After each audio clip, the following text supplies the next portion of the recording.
lanjut ke video, tekan tombol subscribe dan bunyikan loncengnya. Salam tvnews.com, saya Jack Jamri. Pemirsa, Ibunda Weni Mulyono bersama kuasa hukum minta keadilan terkait kasus anaknya sempat putus sekolah dan tertunda untuk kuliah. Kini Alisa Hadia Meka yang kini sudah berusia 18 tahun hadir di persidangan Pengadilan Negeri Pekanbaru Rabu 22 Januari 2025. Ini selengkapnya.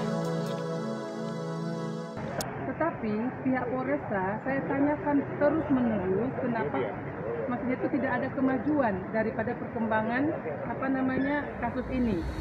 Pekanbaru Riau 22 Januari 2025 tvnews.com. Alisa Hadia Meka dihadirkan sebagai saksi untuk memberikan keterangannya sebagai korban dugaan penganiayaan anak di bawah umur. Di depan majelis hakim yang dipimpin oleh Ketua Majelis Hakim Hendah Karmila Dewi, Jaksa Penuntut Umum Wirman Joni Lafli SH memeriksa keterangan yang diberikan Alisa Hadia Meka. Pada sidang sebelumnya, Alisa Hadia Meka diduga sebagai korban atas tindak penganiayaan yang diduga dilakukan oleh influencer atau selebgram Salsabila Alwani atau Cut Salsa, 21 tahun. Menurut Wahyu Saputra SH dan Ilham SH selaku penasihat hukum korban penganiayaan Alisa didampingi ibunda Alisa, yakni Weni Mulyono, dalam konferensi pers Rabu 22 Januari 2025 kepada wartawan menjelaskan pihak Propam Polda Riau sudah menerbitkan surat tanggal 11 Juli 2024. Lalu perihal ketidakprofesionalan penyidik merekayasa kasus dan kriminalisasi dalam menangani perkara dugaan penganiayaan ini. Menurut penasehat hukum tersebut, surat perintah Kapolda Riau juga sudah keluar tentang penyidikan dan full bucket.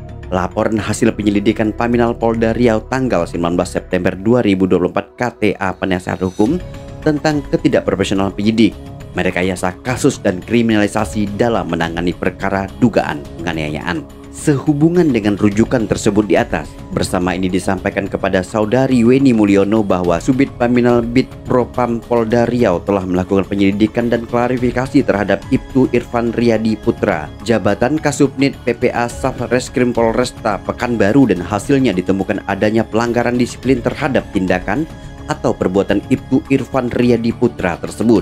Apabila masih ada yang ingin ditanyakan sehubungan dengan laporan saudara di atas, silahkan hubungi AKP Rudi Christian Butar-Butar atau Bribka Durio Glabrata Sembiring. Surat Propam Polda Riau ini dikeluarkan oleh Kabid Propam Polda Riau Edwin Sangka SLK MSI, ditembuskan ke Kapolda Riau dan Irwasda Polda Riau. Cukup lama. Kemudian setelah anak saya dianiaya, saya langsung laporkan ke Polresta, kemudian diambil visumnya. Tetapi pihak Polresta saya tanyakan terus-menerus kenapa maksudnya itu tidak ada kemajuan daripada perkembangan kasus ini. Pihak Polresta mengatakan bahwa saya pernah mendengar kami ini ditekan, dia punya dekingan dan lain-lain sebagainya. Saya tidak masalah dia punya dekingan, saya punya dekingan yang lebih kuat lagi, yaitu Allah Subhanahu Wa Taala. Jadi saya bilang, Pak, tolong Pak diproses, tolong diproses. Saya setiap hari pergi ke Polresta itu. Saya bilang, Pak, ini kok tidak ada perkembangan, kok tidak ditahan si pelaku. Sementara korbannya anak saya itu sangat terluka, sangat kena mentalnya. Saya harus membawa ke psikolog, saya harus membawa ke hipnoterapi. Saya harus memeluk setiap malam kalau dia ketakutan.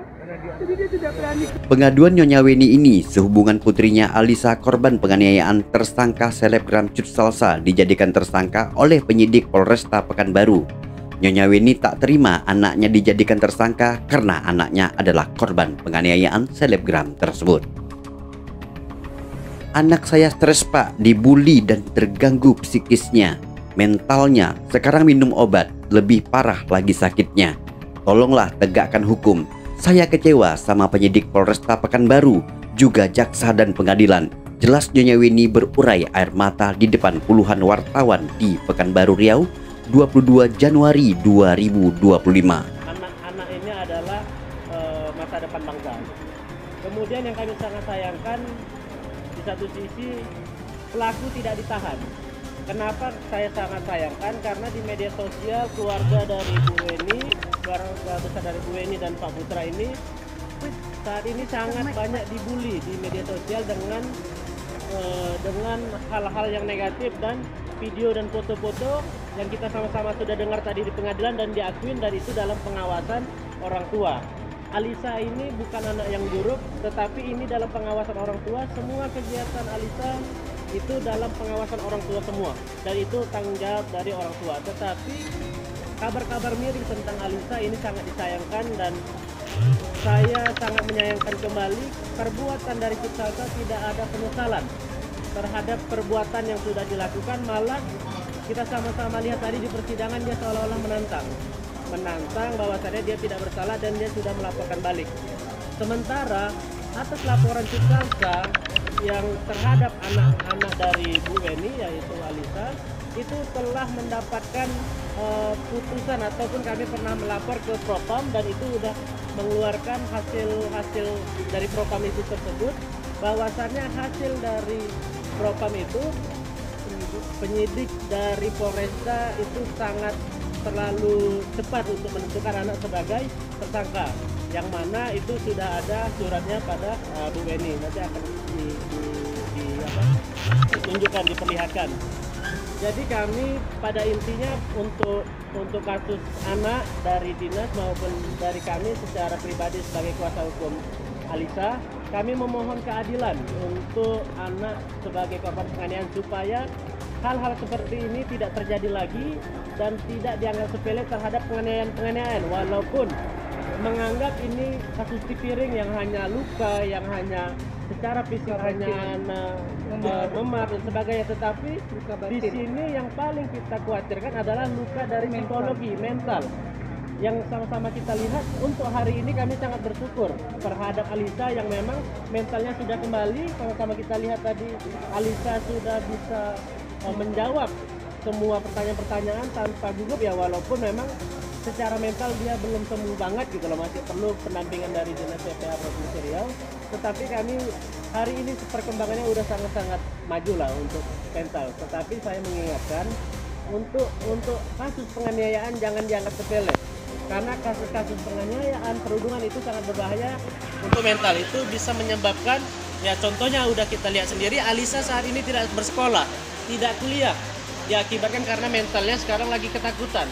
Walaupun secara fisik kalian melihatnya ini dia baik-baik aja, ceria, tapi secara medisnya untuk dari psikologi kejiwaan dia cukup tertekan untuk melakukan sesuatu kegiatan yang mana untuk bersosial aja dia takut. Ini dampak dari penganiayaan itu, dan dampak bully itu sangat disayangkan banget.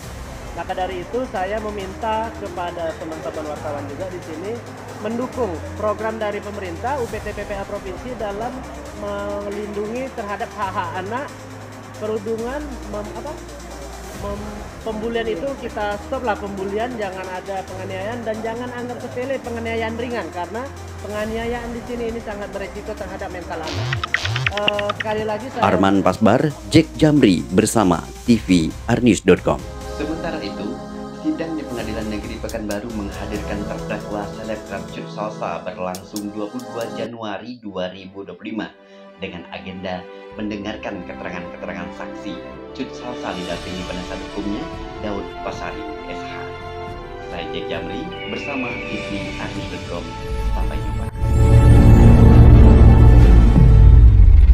TVRnews.com.